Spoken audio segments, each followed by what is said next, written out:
So what's up guys, Mr. Scrooge back at it again. So for today's video, mag-rehouse nga pala tayo ng centipede, yung ating Scolopendra Giant Dehani Orange Leg, no? So after a very long wait, dumating na yung substrate na in-order natin kay Pets and Coco Friend, no? So sabi naman sa inyo, hindi natin siya pagtatagalin dito, may permanent enclosure siya, no? Meron siyang acrylic enclosure na paglilipatan. So ano pang hinihintay? Ita-transfer ko na siya dun. Actually gawa na kasi nasa labas lang yung enclosure, no? Hindi kasi kasya sa table natin. So ita-transfer na lang siya, ililipat na lang siya. So nagawa na, no? So ito yung ginamit kong substrate. And may pa-sticker pa si Pets Coco Friend, no? Kahit matagal naghintay, okay lang. So thank you. And name reveal na rin nga pala niya, no? Wait nyo lang, papakita natin siya mamaya. Tapos mamaya na rin natin sasabihin yung name na itong ating giant centipede na to. So here it is guys, ito yung simple setup na permanent enclosure ng ating giant centipede. And may hide lang siya, tapos may sphagnum moss dun sa bandang backside kasi for humidity, no? Tapos water dish.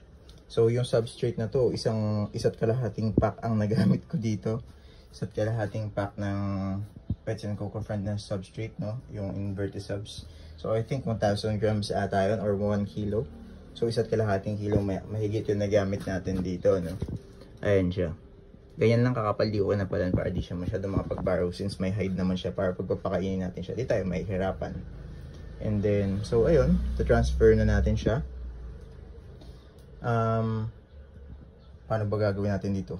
Malaki kasi siya, mahirap. So, yung sukat nga pala na itong enclosure na to is 14 inches yung haba, 12 inches yung kapal niya, tapos 10 inches yung taas. So, pag nilagay natin siya dyan, makikita, kayo na bahala mag-compute kung gaano siya kalaki, no? Kasi 14 inches haba, 12 inches yung lapad niya. So, tignan niyo kung gaano siya kalaki. Good, transfer na natin guys since gising na siya. Magalaw na. So, transfer na natin, lipat na natin siya ng enclosure, no? So, paano ba gagawin putik? Ang hirap na ito, ah. Doon ko sa kabilang side. Yan, sige, jump ka dyan. Jump! Very good. Yan, ganyan siya kalaki. Kita nyo ba? 12 inches yung lapad, ah. So, kayo na bahala magsukat kung gaano siya kalaki.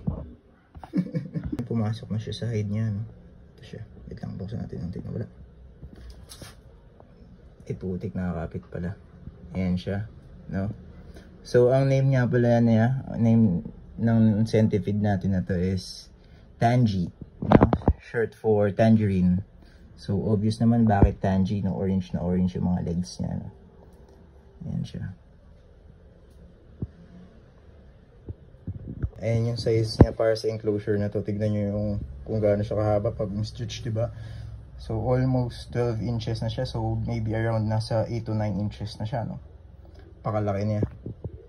Hindi ma-justify sa video yung size niya, eh. Pero malaki siya sobra guys. Super laki niya, no? Ayusin lang natin to kasi nabulabog siya. So ayun, ganyan siya kalaki. Kita nyo naman ang laki nito.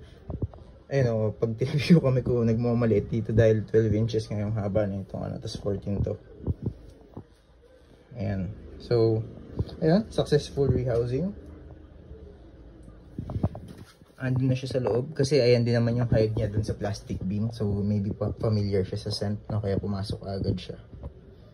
So, ayun lang guys. Next naman, feeding video na natin dito, no? So, hayaan na natin sila. Hayaan na natin siya. Ayan, yung signature nating manok. Tumilawak na naman. So, ayun lang guys. Hayaan na natin siya ma-enjoy itong new enclosure niya, no? Hindi ko na nalagyan na masyadong litter since may hindi ko na nalagyan leaf litter or anything. Lagyan ko lang sphagnum moss for humidity. Tsaka, hindi ko na nalagyan ng maraming kalat. Ingi talaga ng manok. So, since mayroon naman siyang hide, no? Para hindi tayo mahirapan pag nag-feeding video tayo sa kanya. So, I think hanggang dito na lang guys for today's video. And thanks for watching. Bye-bye!